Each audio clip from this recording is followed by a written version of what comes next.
You know what time it is. No, it's not Miller time, despite the misleading backdrop behind me. We're here at the AJ Miller press conference, but we're actually here for ReFLEXions, which comes out every Monday at 4:30 p.m. on SecondsOut. And there's only one place to start and indeed finish, and that's James DeGale against Chris Eubank Jr. over the weekend. Eubank Jr. against all odds, but he was actually the betting favourite before the fight started narrowly. He got the job done, winning by decision, knocked DeGale down twice, although DeGale appeared more off balance, I think, than genuinely, concussed. DeGale, a lot of people now saying he looked finished in the fight. He didn't really do much after the first couple of rounds. He was on the defensive, but maybe a lot of that was down to Eubank putting intelligent pressure on.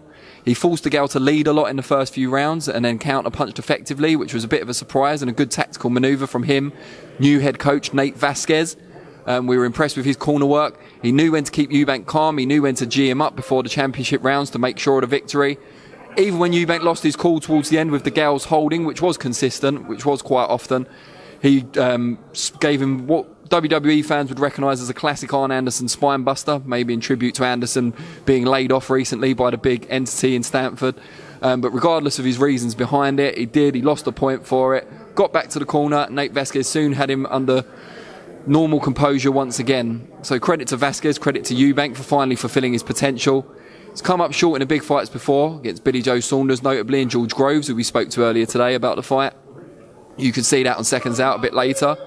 But yeah, he finally fulfilled it on the big stage, beat DeGale comprehensively.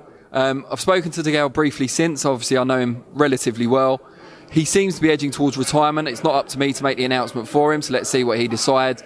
But he does seem to be a different fighter since that gruelling war with Badu Jack that ended in a draw. He's never seemed like the same fighter since. He's had injuries, he's had quite a long career, he's been over a decade in the sport.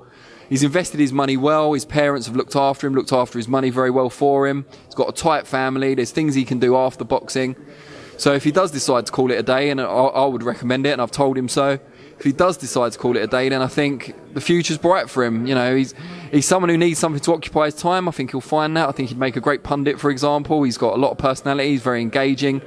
But we wish him the very best. He's Olympic gold medalist and the first one to go on from that to win a professional world title.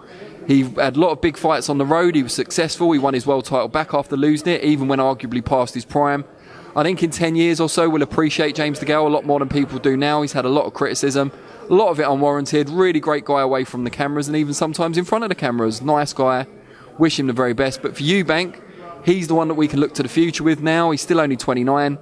Seems to have found a happy home at super middleweight. He doesn't have to cut weight to make it. Just coming off his biggest win, yielded the IBO title, lightly regarded perhaps, but now banging contention for the major 4 world titles, the likes of Caleb Plant, who I think stylistically wouldn't be a great match for him. But then other guys like Callum Smith, I'm sure he's thinking about, and the other champions at the weight, as Katagai seems to be out of the equation now. David Benavidez, champion in recess, of course, he could still come back into the picture.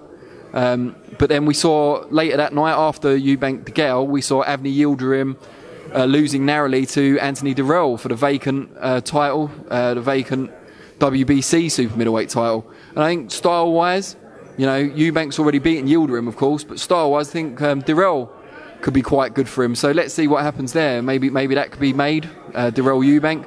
But we've got to give Eubank a lot of credit. His footwork was better than it has been before. Still didn't use his jab enough. However, tactically, spot on. Didn't give DeGale a moment's rest. Towards the end of the fight and towards the start of the fight, he boxed off him pretty well, counter-punched effectively. Full credit to him. We'll be back with ReFLEXions again next Monday, 4:30 p.m. We look forward to seeing you there. Let us know what you think below in the comment section. We love seeing your comments. Do you think DeGale should retire? What do you think is next for Eubank? Who would be an ideal next opponent for him? Thank you, and we'll see you next week.